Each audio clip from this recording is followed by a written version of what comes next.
Masechet Yevamot, Daf Chavav 26, nous commençons à la 12e ligne à la Mishnah. Bechulam, Shayu Laem Nashim Umetu. La Mishnah continue à la suite de ce que nous avons vu auparavant. Un Chacham qui avait interdit à une femme, qui avait maintenu le neder d'une femme, le vœu d'une femme. Et donc cette femme était interdite à son mari, elle avait fait le neder de ne pas tirer profit de son mari. Le mari n'avait pas fait Afarat Nedarim le jour même, le Rav n'a pas trouvé de pétard de possibilité de lui enlever le neder. La Mishnah nous avait dit que le Rav n'a pas le droit, une fois que le mari divorce cette femme, le Rav n'a pas le droit de l'épouser, puisque il pourrait y avoir un soupçon, on pourrait dire qu'il a maintenu le neder pour pouvoir l'épouser. Ou encore nous avons vu le digne d'un homme qui amène le guet à une femme. Donc c'est lui le porteur du guet et qui a dit Befanai nirta, Befanan nirtam. Nous avons vu dans la Mishnah d'Afrafria Moudalef que lo isa et ishto, il ne pourra pas épouser la femme, c'est-à-dire la femme qu'il a libérée par ce guet, lui était le messager, l'envoyé du mari. Il ne pourra pas l'épouser pour la même raison qu'on ne dise pas par la suite qu'en vérité il n'a pas vu que ça avait été écrit l'ishma devant lui, mais il voulait épouser cette femme, c'est pour cela qu'il a dit Befanai nirtav ou Befanai nirtam. Ou encore, nous avons vu un autre digne dans la Mishnah, si un homme témoigne que le mari de cette femme est mort, la Mishnah nous avait dit qu'il n'a pas le droit, lui, d'épouser cette femme, pour ne pas qu'on dise qu'en vérité il a menti, il voulait l'épouser, c'est pour cela qu'il a témoigné ainsi. Et là, la Mishnah nous dit Vekulam, dans tous les cas, Shayu laem nashim, si le chacham ou celui qui a porté le guet ou celui qui a témoigné que le mari de cette femme était mort, si au moment même du témoignage ou le rave de la Hatarat Nedarim, ils étaient mariés, ils avaient une femme, Shayu laem nashim, ou metu, et que leurs femmes sont mortes par la suite, mutarot linase laem, ils ont droit d'épouser cette femme, donc la femme à qui le Rav a maintenu le neder, ou la femme à qui on a apporté le guet, ou la femme à qui cet homme-là avait dit ton mari est mort. Étant donné que, pour reprendre le dernier cas, lorsque cet homme est venu dire à cette femme ton mari est mort, cet homme était marié. Puisqu'il était marié, on ne craint pas qu'il avait déjà un œil, une idée de se marier avec cette femme, et donc on accepte son témoignage. Si ensuite sa femme est morte, eh bien il aura le droit d'épouser la femme en faveur de qui il a témoigné que le mari était mort. Ou encore, nous dit la Mishnah, Vekulam shenisu la'acherim. Dans tous les cas, si ces femmes s'étaient mariées entre-temps à d'autres, donc prenons le dernier cas, un homme vient témoigner et dit à une femme, ton mari est mort. Cette femme se remarie avec une tierce personne, qui ensuite, Nidgarshu la divorce, Onital Menou ou meurt, et donc cette femme devient une almana, une veuve pour une deuxième fois. Le premier mutarot, linase laem. Le premier, c'est-à-dire celui qui avait témoigné, pourra maintenant l'épouser. Étant donné qu'il ne s'est pas marié immédiatement avec elle, mais qu'il y a quelqu'un qui entre-temps s'est marié avec elle, donc là il pourra l'épouser, étant donné que l'autre a divorcé ou il est mort. Et on ne soupçonne pas, on ne dira pas qu'il avait témoigné ainsi pour se marier avec elle, puisqu'en fin de compte, lorsqu'elle s'était mariée avec l'autre personne, on ne savait pas jusqu'où mènerait ce mariage. Vechulan, et la Mishnah nous dit dans tous les cas, mutarot libnehem ou le'acharehem. Mutarot libnehem ou le'achem. Elles sont permises à leurs enfants ou à leurs frères. Donc un homme vient témoigner et dire à une femme, ton mari est mort, cette femme peut se remarier avec l'enfant ou le frère de ce témoin. Ou un homme qui apporte un guet à une femme et qui dit Befanai nirtam, Befanan nirtam, cette femme peut se marier avec le fils ou le frère de cet homme. Alors, la Gemara nous dit Metu. Dans notre Mishnah, c'est marqué Metu. C'est-à-dire, ils avaient des femmes, dans le cas où un homme vient dire ton mari est mort, si lui était marié à ce moment-là, ou le chacham, au moment où il maintient le neder, il est marié, qu'ensuite leurs femmes vont mourir, mutarot linaselem, nous avons vu qu'elles sont permises au chacham, c'est-à-dire la femme est permise au chacham, ou la femme est permise à celui qui a témoigné que son mari était mort. Mais donc on peut déduire de la Mishnah que c'est seulement metu, si leurs femmes sont mortes. aval nidgarshu. S'ils ont divorcé, l'eau, on ne permettra pas. Parce qu'on pourrait dire par la suite qu'ils ont fait exprès de divorcer, c'est-à-dire le témoin qui a dit à cette femme, ton mari est mort. Si lui était marié, nous avons vu que si ensuite sa femme meurt, il peut se marier avec la femme du défunt. Mais c'est seulement si sa femme est morte, pas s'il a divorcé de sa femme. Parce que s'il a divorcé, on pourrait dire qu'il a fait exprès de divorcer, c'était dans son plan de témoigner que son mari est mort, alors que c'est pas vrai, et qu'en fin de compte, il s'est disputé avec sa femme pour pouvoir épouser la femme du défunt. Donc ici, la Mishnah nous dit, Metu, leurs femmes sont mortes, mais Nidgarshu, s'ils ont divorcé l'eau, parce qu'à ce moment-là, il y a un la'az, il y a un soupçon. Et la Gemara nous dit, Yamarle, Ravilel, Ravashi, Ravilel, Ravashi, Vatania, pourtant nous avons une braïta qui dit, Afilou Nidgarshu, même dans le cas où le témoin a divorcé de sa femme, il pourra ensuite épouser la femme du défunt. Lokashia, répond la Gemara, il n'y a pas de contradiction. Hade avec tata, hadelo avec tata. Tout dépend s'il y avait déjà eu des disputes auparavant. Donc s'il y avait déjà eu des disputes, là on ne va pas dire qu'il a fait exprès de divorcer. Puisqu'il y avait déjà des disputes, donc certainement que ceci allait amener à un divorce. Donc on ne le soupçonne pas. Mais s'il n'y avait pas eu de dispute et que maintenant, juste après ce témoignage, il commence à y avoir des disputes dans son foyer, là on peut dire que c'est dans l'intention de se marier avec cette femme. Viba et Tema ou bien encore. On peut faire une différence entre la Mishnah et la Braïta et dire Avea de lo avec tata. La Mishnah et la Braïta, on parle dans des cas où de lo avec tata il n'y avait pas de dispute. Seulement, lo caché. Ha de argil hu, ha de argilahi. Tout dépend qui est-ce qui a commencé les disputes. Si c'est lui qui a commencé les disputes, donc là on va dire qu'il n'a pas le droit de se marier avec la femme en faveur de qui il a témoigné, parce que certainement qu'il a fait ces disputes pour pouvoir se marier avec la femme du défunt. Et là il risque d'y avoir un soupçon de dire qu'il a témoigné seulement pour se marier avec elle. Mais lorsque c'est sa femme à lui qui a commencé les disputes, là on ne dira pas qu'il a divorcé dans l'intention de se marier avec l'autre femme, et donc c'est le cas de la Braïta où c'est marqué que c'est permis. La Gemara continue, Vekulam Shinisu. Nous avons vu, dans le deuxième cas de la Mishnah, Vechulan, c'est-à-dire toutes ces femmes, Shinisu, qui se sont remariées la rime à d'autres, qui ensuite ont divorcé, ou Shenitalmenu sont devenues veuves, eh bien le témoin ou le porteur du guet, ou bien le chacham,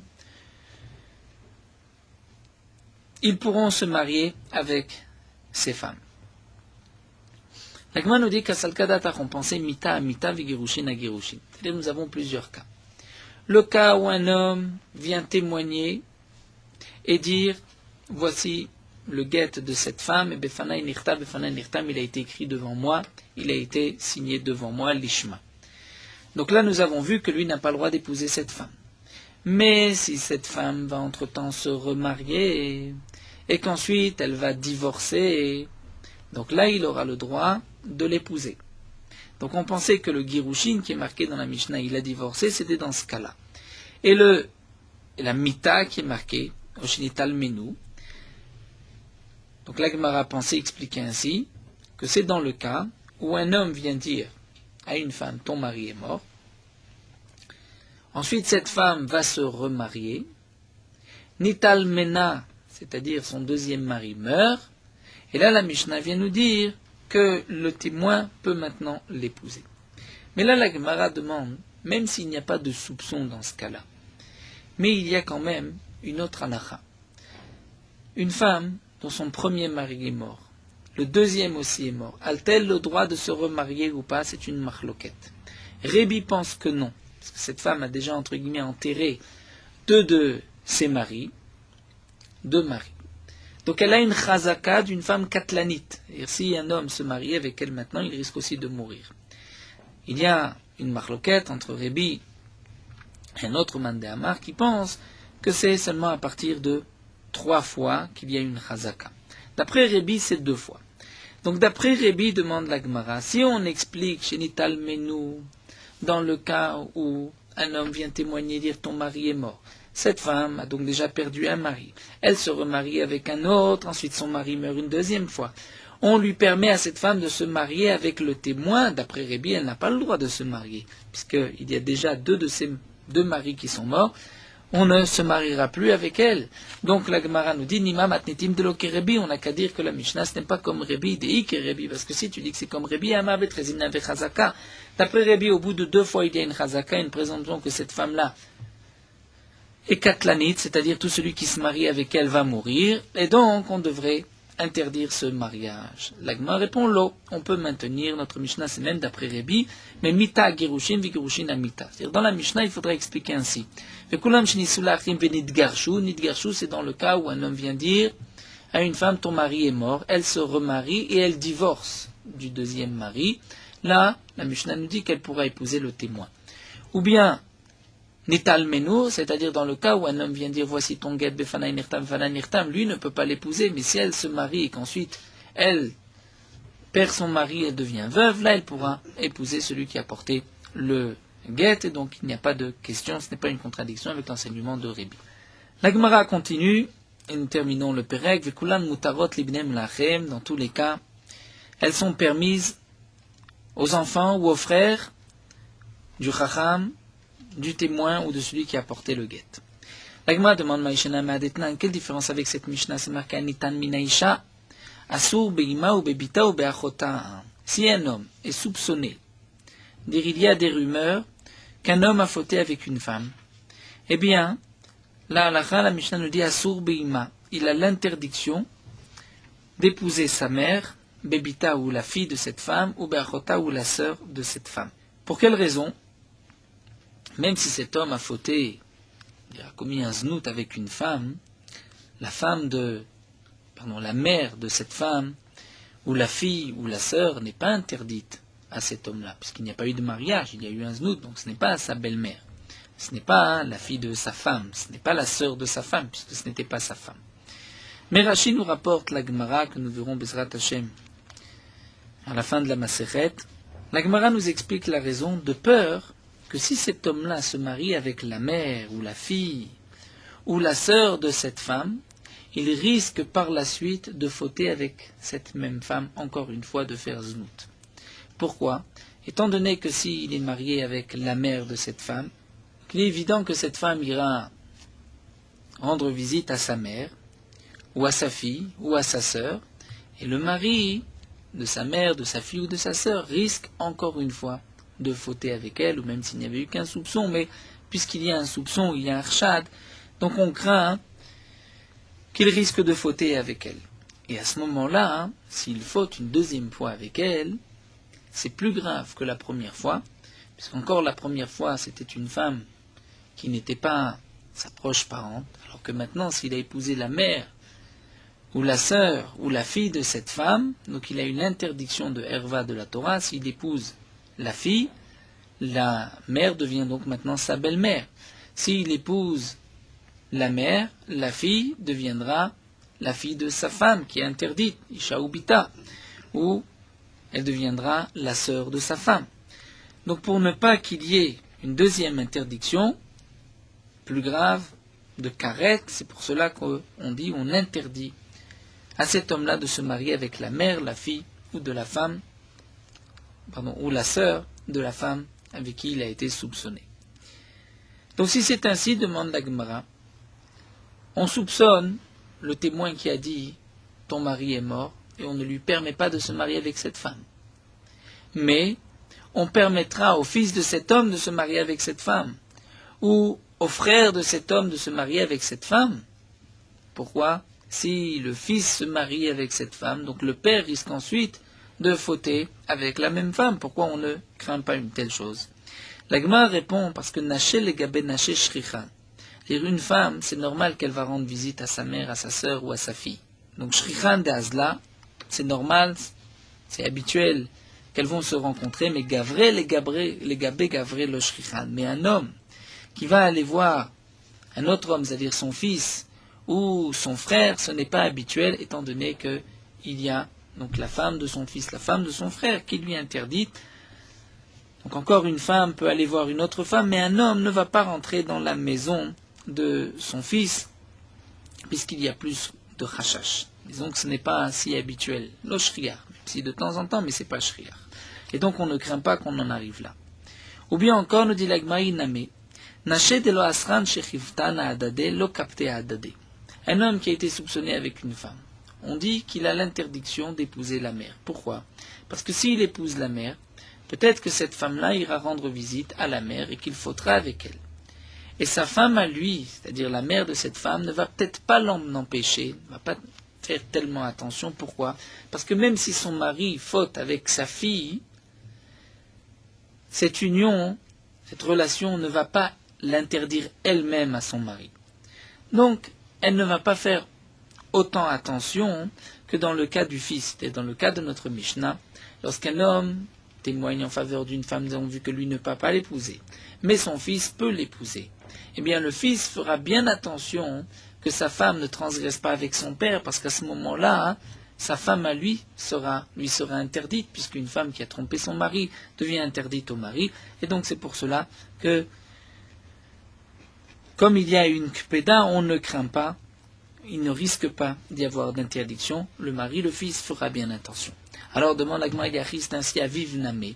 Donc le père aussi, comment se fait-il qu'on ne permet pas au père de ce témoin de se marier avec cette femme? Alors l'Agma répond, Lo mevaye. En vérité, c'est vrai, la Mishnah aurait pu dire le père, la Mishnah a voulu dire pas seulement le père des Bazis Banéminé, que c'est évident que le père, on peut lui permettre, parce qu'on ne craint pas que l'homme qui a permis cette femme, qui a témoigné en faveur de cette femme, si ensuite cette femme se marie avec son père, on ne craint pas que l'enfant, le fils, fasse znout avec la femme de son père, parce qu'il a honte et il a peur de son père. Aval, mais peut-être, donc ça c'est ce que l'Agman dit. Donc le père, c'est sûr qu'il a le droit de se marier avec cette femme, des basis banéminé, parce que son fils a honte et a peur de lui. Aval beno, de lo basis aviv miné malo. Mais le fils, c'est-à-dire de permettre cette femme au fils de celui qui a dit que son premier mari était mort et donc il l'a permise. Là on aurait pu croire qu'on va l'interdire cette femme au fils de cet homme. Pourquoi? Parce que le père n'a pas honte de son fils et il risque peut-être de fauter avec la femme qu'il a permise à son fils. Donc peut-être imalo qu'on ne lui permettra pas, kamashmalan que même dans ce cas-là on lui permet, et c'est le ridouche de la Mishnah. Hadran alach tzad eshet achiv, et nous commençons Bezrat Hashem le troisième perek Arba Achim. Arba Achim, la Mishnah nous rapporte le din des 4 frères, dont 2 se sont mariés avec 2 sœurs, que nous avons déjà rapporté plusieurs fois dans les premiers prakim. Arba Achim, 4 frères, Shnaim mem nesuim shte achayot, 2 d'entre eux sont mariés avec 2 sœurs. Donc on va leur donner des noms, Reuven, Shimon, Lévi, Yehuda.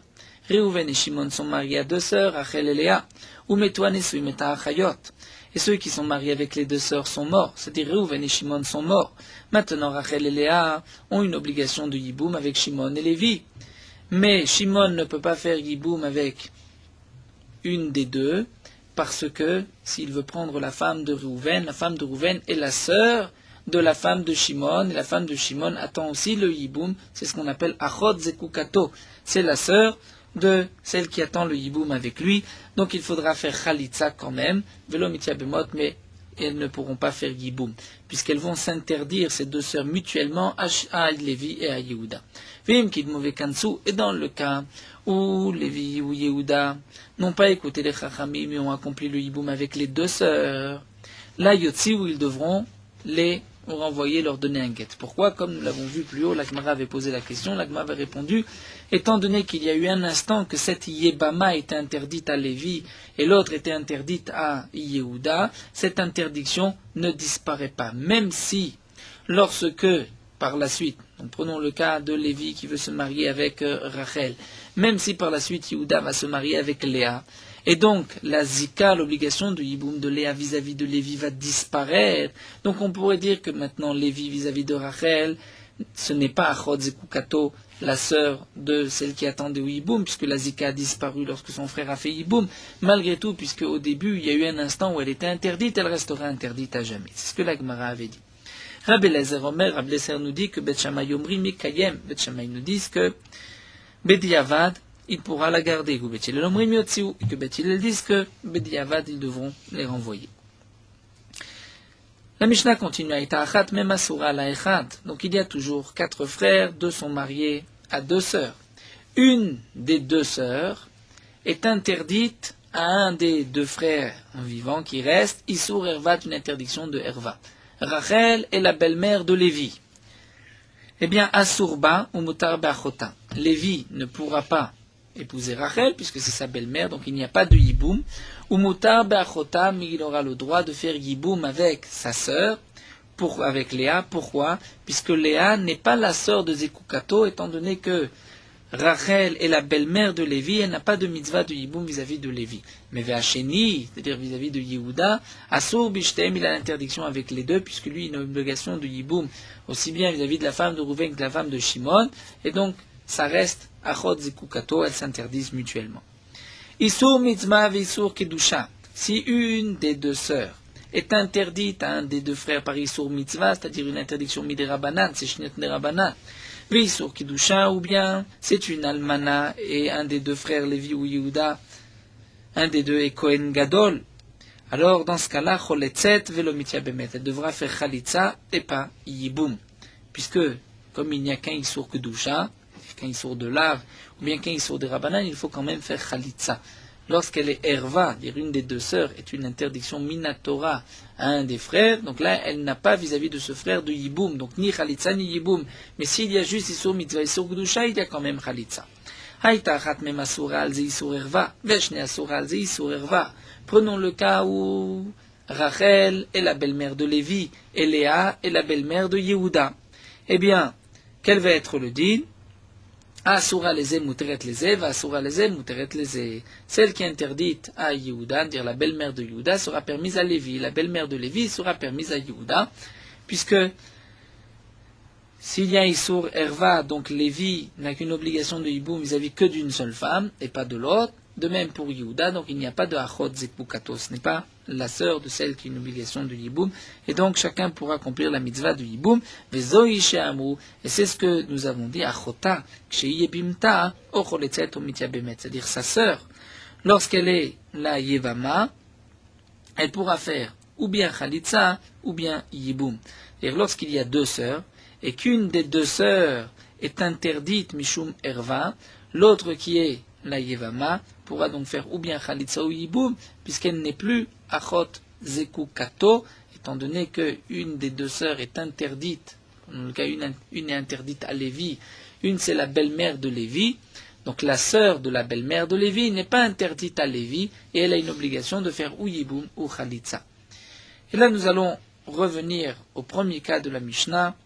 La Gemara va expliquer toute cette Mishnah, bien que nous l'avons déjà vue. À travers les Gemarot précédentes, on avait déjà vu tous les dynim de cette Mishnah. La Gemara va reprendre quelle est la raison de notre première halakha de la Mishnah. Il y a 4 frères, 2 sont mariés à 2 sœurs. Les 2, Reuven et Shimon, qui sont mariés aux 2 sœurs, sont morts. Nous avons vu qu'il faut faire Khalitsa, mais pas Yiboum. Pourquoi? Pour quelle raison? Donc la Gemara nous dit d'abord, comme nous l'avons expliqué dans la Mishnah, Shma mina yesh zika. On peut déduire de là qu'il y a une zika, c'est-à-dire l'obligation de Yiboum que la femme de Reuven a vis-à-vis de Lévi et Yehuda, c'est une zika. Cette zika, donc la femme de Reuven, a une obligation de Yiboum vis-à-vis de Lévi. Donc la sœur, qui est la femme de Shimon, c'est vrai qu'elle aussi, elle a une zika, une obligation de Yiboum, mais elle devient la sœur de celle qui a une zika avec Lévi. Donc Lévi ne pourra épouser aucune des deux, puisque chacune est la sœur de celle qui a une zika. Elles ont toutes les deux une zika, et elles sont donc toutes les deux la sœur de celle qui a une zika. Et donc on peut déduire de là que le principe de zika interdit les proches parents, comme la Gemara l'avait rapporté, nous avions une marloquette. Est-ce que yesh zika ou en zika, c'est-à-dire lorsqu'un homme a une obligation vis-à-vis d'une femme de yiboum, est-ce qu'ensuite il peut se marier avec la mère ou la sœur de cette femme? Après avoir fait, c'est par exemple si cette femme ensuite est morte. Alors l'Agma nous dit, on peut donc déduire de la Mishnah que yesh zika. Pourquoi? Dès yen zika, si tu dis qu'il n'y a pas de zika, c'est-à-dire l'obligation du yiboum, ne rend pas la femme, la yevama, celle qui attend le yiboum, comme sa propre femme, et donc les proches parents de cette femme ne sont pas interdits. Alors à ce moment-là, on devrait dire mirdeane, mitrebate kaatian, étant donné que ces deux femmes, Rachel et Léa viennent de deux maisons, de deux obligations de Yiboum. Donc on devrait dire Haïle Yabem Chada, Haïle Yabem Chada. Lévi va prendre une, accomplir la mitzvah de Yiboum, et Yehuda prendra l'autre. Ici on dit que En Zika, donc même si Lévi a une obligation de Yiboum vis-à-vis de Rachel, eh bien la sœur de Rachel ne lui est pas interdite, elle ne s'appelle pas Achot Zekukato, si on dit qu'il n'y a pas de Zika, c'est-à-dire la Zika n'interdit pas les proches parents. Donc pourquoi Lévi ne pourrait pas faire Yiboum avec une et Shimon avec l'autre? Donc la Gemara nous dit Leolam Malecha En Zika. En vérité, on ne peut pas déduire de la Mishnah que Yesh Zika et que donc elles vont s'interdire mutuellement. On peut maintenir que En Zika, mais on va répondre Mishum Kasavar Asur Levatel Mitzvat Yibamin. Et comme l'Agman l'avait déjà rapporté, ce sont les deux explications de notre Mishnah. Peut-être que le Tana de la Mishnah pense qu'un homme doit faire attention de ne pas arriver à annuler la mitzvah du Yiboum. Comment ça? Si tu dis à Lévi de faire le Yiboum avec la femme de Réhouven, et que Yehuda fera le Yiboum avec la femme de Shimon, peut-être que Lévi va accomplir la mitzvah du Yiboum avec la femme de Réhouven. Mais juste après qu'il ait accompli la mitzvah de Yiboum, Yehuda, son autre frère, meurt lui aussi, et à ce moment-là, la femme de Shimon n'a pas fait Yiboum, n'a pas fait Khalitsa, et maintenant elle se trouve être la sœur de la femme de Lévi, puisque Lévi a déjà fait Yiboum, elle n'a plus de mitzvah de Yiboum, ni Khalitsa, ni Yiboum. Et donc, si c'est ainsi, Lévi, en épousant la femme de Réhouven, va annuler le Yiboum de la femme de Shimon. Et donc c'est pour cela que le Tana de la Mishnah nous dit qu'il faut que les deux fassent Khalitsa. C'est ce que la Gemara dit, Dilma Demiyabem Chad Mayetzedach. Peut-être que le temps que Lévi épouse une et fasse Yiboum, l'autre, son frère Yehuda, va mourir. Fait qu'Amevatem Mitzvat Yibami. Mais à ce moment-là, la femme qui attend le Yiboum, la femme de Shimon, qui est la sœur de la femme de Lévi, puisque Lévi a fait Yiboum, est donc dispensée entièrement du Yiboum et de Khalitsa. Et donc on a annulé la mitzvah du Yiboum de Shimon. Et Yachi demande la Gemara, si c'est ça la raison de la Mishnah, alors Tlatana, mais pourquoi parler de 4 frères? Même s'il n'y avait eu que 3 frères, le din aurait été aussi le même. Prenons le cas où il n'y a que 3 frères, Réhouven, Shimon et Lévi. Si Réhouven et Shimon ont épousé 2 sœurs, Réhouven et Shimon sont morts, il y a 2 femmes qui attendent le Yiboum. Là aussi, on dira à Lévi, tu ne peux pas faire Yiboum avec une, puisque si tu fais Yiboum avec une, automatiquement l'autre deviendra dispensé du Yiboum et de Khalitsa, et donc tu auras annulé la mitzvah de Yiboum et de Khalitsa de la femme de Shimon. Donc pourquoi le Tana nous parle de 4 frères? On aurait pu dire le même din s'il y a 3 frères. Encore d'après l'explication de Yesh Zika, là je comprends pourquoi on a besoin de me dire 4 frères. C'est vrai que si la raison est Yesh Zika, et donc les 2 sœurs vont s'interdire mutuellement puisque c'est Achot Zekukato, on comprend pourquoi on parle de 4. 3, c'est évident que si les 2 frères sont morts et que maintenant les 2 femmes se tournent vers Lévi, que Lévi ne pourra pas faire Yiboum avec aucune des 2, puisque chacune est Achot Zekukato. Et donc c'est évident que Lévi devra faire Khalitsa. Mais peut-être, et c'est pour cela que le Tana nous enseigne 4 frères, j'aurais pu croire que puisqu'il y a 4 frères, et donc 2 sont morts, et il reste 2 femmes pour 2 frères, on pourrait dire qu'en vérité chaque femme a une zika avec un seul des frères, donc une avec Lévi, une avec Yehuda, et on ne va pas dire que Lévi a en vérité 2 obligations d'Iboum, mais qu'il y a une interdiction de Achot Zekukato entre les 2 sœurs. Donc là, je comprends pourquoi le Tana vient nous dire Arba'achin, pour dire que même dans ce cas-là, ça s'appelle Achot Zekukato. Mais si tu dis que la raison, c'est parce que En Zika mais Asur Levatel, alors à ce moment-là, le Tana aurait pu nous dire 3, et il n'y a pas plus de Chidouche si j'ai 4 frères. Alors l'Agma répond L'homme évaillé Kamrinan, en vérité le Tana a voulu dire pas seulement l'homme évaillé Tlata, c'est-à-dire pas seulement 3 Devata et Batla Mitzvah Tibamim, que c'est sûr que si Lévi épouse une des 2, donc elles ne vont pas s'interdire puisqu'il n'y a pas de Zika, mais s'il épouse une, la seconde ne pourra pas faire Yiboum ni Khalitsa avec lui. Donc là c'est évident que dans le cas de 3, il ne pourra pas faire Yiboum avec une des 2. Aval Arba, mais peut-être, nous dit la Gemara, lorsque on parle de 4 frères, de dire que le temps que Lévi fasse Yiboum avec une, le 3e frère va mourir, l'Emita lo Chayshinan. Peut-être que de craindre que Yehuda va mourir, on ne devrait pas craindre, et donc on devrait permettre à Lévi de prendre et de faire Yiboum avec la femme de Réhouven, et à Yehuda la femme de Shimon. Donc Kamashmalan que non, que même dans ce cas-là, le Tana nous dit Cholzot velo mitya bemot. Et Ari demande à Gemara si c'est ainsi, et si on maintient que Enzika et le principe c'est parce qu'on va être Mevatel, alors Hamisha Name. On devrait dire la même chose lorsqu'il y a 5 frères que Lévi ne peut pas faire Yiboum avec une des femmes, donc ou bien la femme de Rouven, la femme de Shimon. Pourquoi? Parce que peut-être entre-temps, les deux vont mourir. Ça, la Gemara dit non. Les mitad etre lo chayshinan. On ne craint pas que encore 2 de ses frères vont mourir. Et donc, c'est pour cela que la Mishnah nous enseigne 4 frères, donc pas seulement 3, même 4, mais pas 5. Amar Rabba Baravuna Amarav. Rabba Baravuna nous rapporte un enseignement au nom de Rav. Shalosh achayot yebamot. Shenafnu lifnei shnei achim yebamim. On parle dans un cas où il y avait 5 frères, dont 3 étaient mariés avec 3 sœurs. Les 3 sont morts sans laisser d'enfants, et il y a maintenant 3 sœurs qui se tournent devant les 2 autres frères. Il y en avait 5, 3 sont morts, il en reste 2. Quel est le din shalosh achayot yebamot?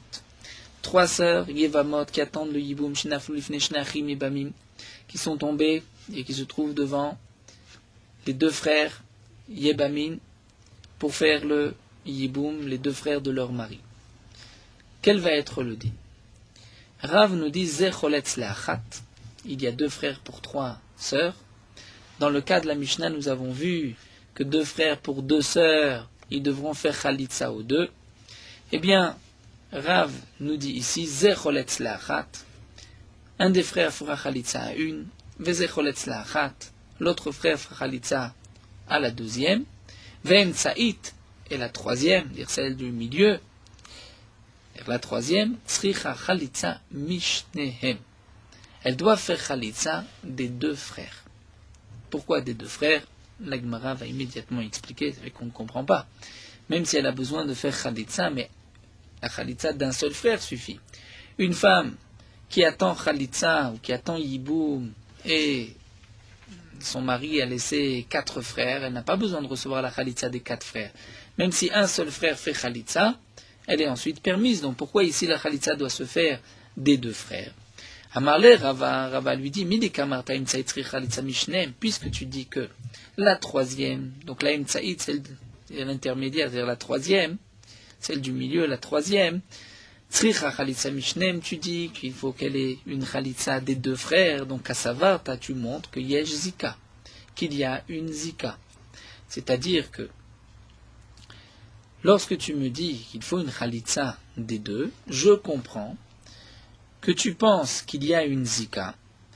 Et donc, lorsque les 3 frères sont morts, les 3 femmes avaient une obligation de yiboum avec les 2 frères, mais chacune des 3 sœurs interdisait par l'obligation de chacune du yiboum, donc elles interdisaient leur sœur au yebamim, puisque si Rachel a une obligation d'yiboum, donc ces 2 sœurs sont les sœurs de Zekukato, et il n'y a pas d'yiboum. Et donc en vérité, pourquoi tu exiges une chalitza des 2? C'est que comme de toutes les manières on ne peut pas faire un yiboum dans ce cas-là, puisqu'on ne peut pas faire un yiboum, donc la chalitza n'est pas aussi forte. Quand est-ce que tu considères qu'une chalitza est valable? Lorsque un homme fait chalitza, il aurait pu faire yiboum, il fait chalitza, là dans ce cas-là tu dis que la chalitza est valable. Mais dans le cas où lui ne peut pas faire yiboum, comme dans ce cas-là, les 2 frères ne peuvent pas faire yiboum aux 3, donc tu dis que puisqu'ils ne peuvent pas faire yiboum, leur chalitza n'est pas suffisamment forte, et donc il faut qu'il y ait chacun des frères qui fasse chalitza. Ve'avela. Et je comprends donc maintenant, puisqu'il y a une zika, tu dis que la chalitza, d'une certaine manière, est psoula, c'est-à-dire elle n'est pas suffisamment forte. Rashi explique psoula, pas soul, c'est groua, elle est faible. Pourquoi? Parce que toi, tu ne peux pas faire yiboum, donc la chalitza a moins de force. Et chalitza psoula, lorsque nous avons une chalitza faible, eh bien, tzech larzor al kol ha'achin. Il faut que tous les frères, tous ceux qui sont vivants, fassent chalitza. Et donc, je comprendrai pourquoi la troisième doit faire chalitza des 2 frères.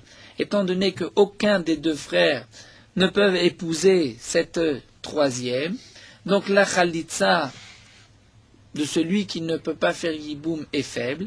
Puisque la chalitza est faible, à ce moment-là, il faut qu'elle fasse chalitza de tous les frères. Alors, Yahri, si c'est ainsi, kamaïtename, c'est-à-dire la première, les deux premières. Nous avons dit la dernière a besoin de Khalitsa des deux. Mais en vérité, les trois femmes ont besoin, les trois sœurs ont besoin de Khalitsa des deux frères, puisque chacune est interdite aux deux. Chacune ne peut pas faire Yiboum. Aucun des deux ne peut faire Yiboum à aucune des trois sœurs. Donc, Yahri Kamaïta, Rachid nous explique les deux premières namées, on devrait exiger une Khalitsa des deux frères. Pourquoi c'est juste la troisième? Alors là, Gma répond, c'est vrai que si les trois frères étaient morts en même temps et qu'il y avait trois femmes, trois sœurs qui on devait faire Khalitsa, là c'est vrai que tu as raison, que les trois auraient dû faire Khalitsa des deux frères. Mais ici, l'autre ici on parle dans un cas particulier, ou quoi, de Naful Bezo Acharzo, où elles sont tombées l'une après l'autre. C'est-à-dire, il y avait 5 frères. Un premier est mort, Nafla Khada, la femme du premier est tombée, avait une obligation de Yiboum, Khalatzla Reuven. C'est-à-dire celui qui a fait la Khalitsa le premier, on va l'appeler Reuven. Et à ce moment-là, Reuven pouvait faire une Khalitsa à lui tout seul, mais qu'il aurait pu aussi faire Yiboum. Nafla Edar, ça va être compliqué, je vais reprendre le cas. Donc l'Agma nous dit, on parle dans le cas où elles sont tombées l'une après l'autre. C'est-à-dire il y avait 5 frères.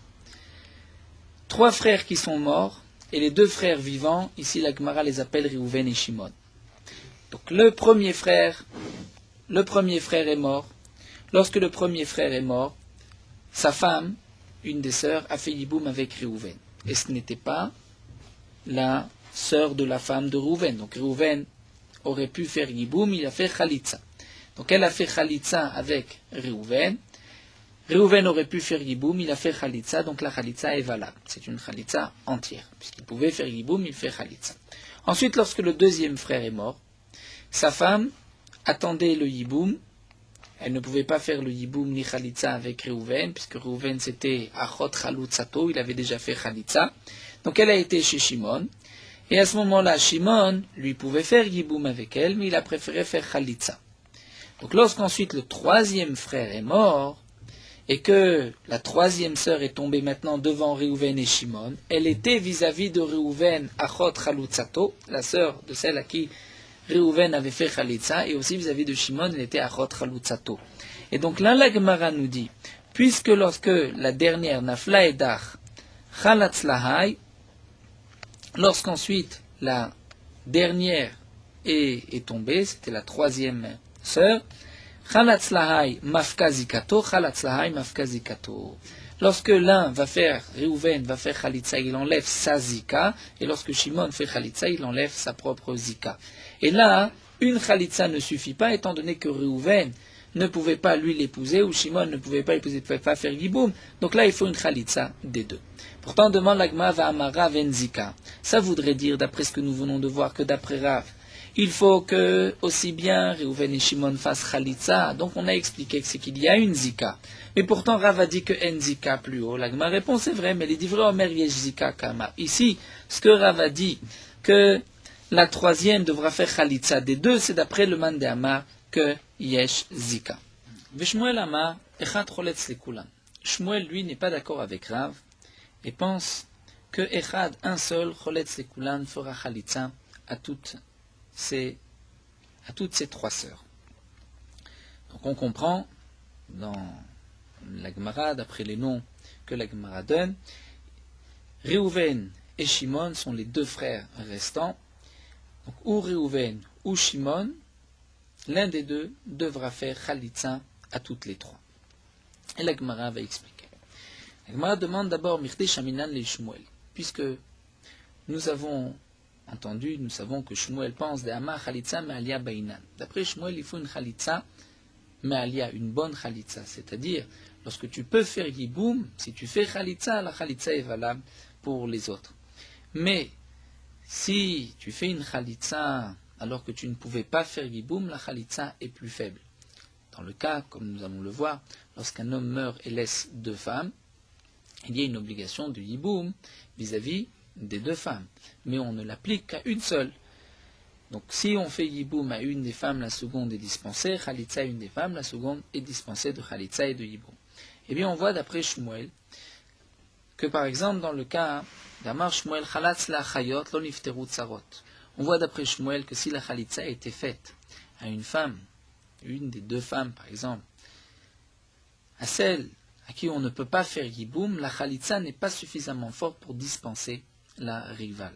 Et donc, la Gemara rapporte l'enseignement de Shmuel Chalatz la Chayot, c'est-à-dire Rachid nous explique dans un cas où il y a deux sœurs mariées à deux frères, et ces deux frères avaient chacun une autre femme.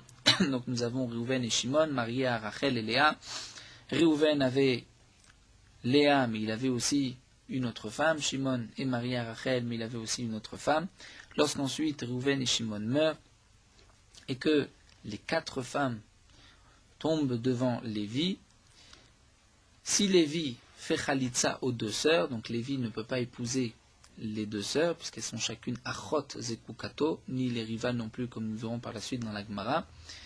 Il ne peut pas épouser les deux sœurs. S'il fait Khalitsa aux deux sœurs, Lon Ifteru Tsarot, les rivales ne sont pas dispensés. Pourquoi? Puisque, étant donné qu'il ne peut pas faire Yiboum à aucune des deux sœurs, donc la mitzvah de Yiboum qu'il a vis-à-vis de Réhouven, vis-à-vis d'une des deux femmes de Réhouven, il ne peut pas l'accomplir en faisant la Khalitsa à une des sœurs, puisque elle lui est interdite, il ne peut pas faire Yiboum, donc sa Khalitsa n'est pas aussi forte pour dispenser la rivale. Donc demande la Gemara, dans le cas que nous avons vu plus haut, lorsque le premier frère est mort et que Réhouven a fait Khalitsa, donc la Khalitsa de Réhouven était valable, c'était une véritable Khalitsa, il pouvait faire Yiboum, il a choisi de faire Khalitsa. Lorsqu'ensuite le deuxième frère est mort, maintenant sa femme qui est la sœur de la Khalitsa de Réhouven, si Réhouven fait Khalitsa, sa Khalitsa est faible. Pourquoi? Puisque Réhouven ne peut pas faire Yiboum, c'est la sœur de sa Khalitsa. Mais si Shimon fait la Khalitsa, c'est une Khalitsa qui est forte, qui est valable. Pourquoi? Puisque Shimon, lui, n'a pas d'interdiction, on pouvait faire même Yiboum. Donc nous dit la Gemara, lorsque on a la possibilité de Kaimer Khalitsa de Shimon Khalitsa Kshira, si Shimon fait la Khalitsa, la femme de ce deuxième frère qui est mort, à ce moment-là la Khalitsa est Kshira. Et tu vas dire que Khalitsa Réhouven, Khalitsa Psoula, que Réhouven lui va faire Khalitsa, une Khalitsa qui est Psoula, qui est faible. Pourquoi? Puisque la Khalitsa de cette Khalitsa que Réhouven va faire, c'est avec une femme qui est la sœur de la Khalitsato, de la première à qui il a fait Khalitsa, il ne peut pas faire Yiboum. Donc la Khalitsa n'est pas forte. Donc comment se fait-il que toi, Shmuel, tu puisses dire que Réhouven ou Shimon, que Réhouven fera Khalitsa aux trois? Comment va-t-il faire Khalitsa à la deuxième? Il peut faire Khalitsa à la deuxième, alors que c'est une Khalitsa qui est faible, il valait mieux que Shimon la fasse. Alors la Gemara répond, c'est vrai, Maï, Echad, Choletz, les Kulam, Named et Kamar, Emtsaïtz, Kadi, Shmuel, que un devra faire la Khalitsa à toutes, c'est en vérité à la troisième. C'est-à-dire la troisième, ce n'est pas comme Rav que Réhouven et Shimon ont l'obligation de faire la Khalitsa à la troisième. D'après Rav, Réhouven fait Khalitsa à une des sœurs, Shimon à l'autre sœur, et la dernière, la troisième des sœurs, c'est Réhouven et Shimon, puisque d'après Rav, lorsqu'il y a une Khalitsa Psoula qui est faible, il faut que tous les frères fassent la Khalitsa. Eh bien, d'après Rav, lorsque il y a une Khalitsa faible, lorsqu'il y a une Khalitsa faible, c'est tous les frères qui devront faire Khalitsa. Shmuel n'est pas d'accord et Shmuel pense que Réhouven ou Shimon, un des deux fera la Khalitsa à la deuxième. Donc que signifie Veha Kulam Kamar? Demande l'important, c'est marqué un fera à toutes. C'est vrai, mais il ne fera pas à toutes, il fera à deux. Et puisqu'il fera à deux, Kevan de Ruba Gabé, puisqu'il a la majorité chez lui, car il est Kulam, ça s'appelle Kulam, ça s'appelle comme s'il fait Khalitsa à toutes. Veiba et Tema. Donc on a donné une première réponse que d'après Shmuel, on fera Khalitsa, un des frères Réhouven fera à deux sœurs et Shimon à la troisième, Veibaitema, ou bien encore, on peut répondre et dire Hikamar Shmuel Khalitsa, mais Alia Bainan. Quand est-ce que Shmuel, dans le cas du din, ou si on fait Khalitsa aux sœurs, on ne va pas dispenser les rivales? Quand est-ce que Shmuel exige une véritable Khalitsa, c'est-à-dire lorsque tu peux faire Yiboum, la Khalitsa est forte, c'est seulement un émilé les miftar tsarata, c'est-à-dire pour pouvoir dispenser la rivale. Aval miftar nafsha patra. Mais pour la dispenser elle-même, ça Shmuel est d'accord que même si la Khalitsa est faible, il pourra dispenser cette femme elle-même de Khalitsa et de Yiboum. Donc on maintient, d'après cette deuxième explication, que d'après Shmuel, un des frères, c'est-à-dire Réhouven ou Shimon, l'un des deux pourra faire Khalitsa aux trois sœurs.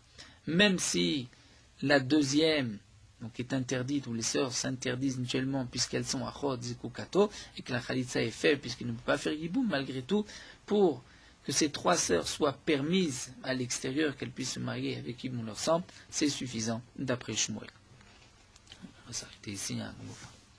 Meorot halacha daf chavav. L'obligation de mettre des tzitzit. Un habit qui a 4 coins, il y a une obligation de mettre des tzitzit, mais c'est seulement lorsqu'on va s'habiller de cet habit. Si on a un habit qu'on laisse dans l'armoire, il n'y a pas d'obligation de tzitzit. Les Chachamim nous ont dit que malgré tout, même si on n'a pas d'habit de 4 coins comme aujourd'hui, il est bon de porter un tel habit pour accomplir la mitzvah à chaque instant. Et c'est donc pour cela que nous avons un talit katan, un petit talit et un talit gadol au moment de la tfila, bien qu'aujourd'hui nous n'avons pas d'habit qui a 4 coins. Dans les tzitzit, il y a aussi 5 nœuds comme les Chamisha Chumshet Torah, les 5 livres de la Torah, et des 4 coins pour faire allusion que là où on se tourne, nous avons les mitzvot d'Akadosh Baruch Hu, nous avons Akadosh Baruch Hu devant nous. Un homme qui porte un habit de 4 coins et qui n'a pas de tzitzit, il va donc transgresser une mitzvah assez incommodément positive de la Torah et sa punition est grande. Rabbi Shimon ben Yochai nous dit que tout celui qui fait attention à la mitzvah des tzitzit aura le mérite de voir la présence divine, comme c'est marqué au ritem Oto, l'allusion c'est Akadosh Baruch Hu. Et les Chachamim nous disent que les Béné Israël qui resteront à la fin des temps, donc fera attention à la mitzvah de tzitzit, et tout celui qui fait attention à cette mitzvah aura le mérite que 2800 serviteurs le servent.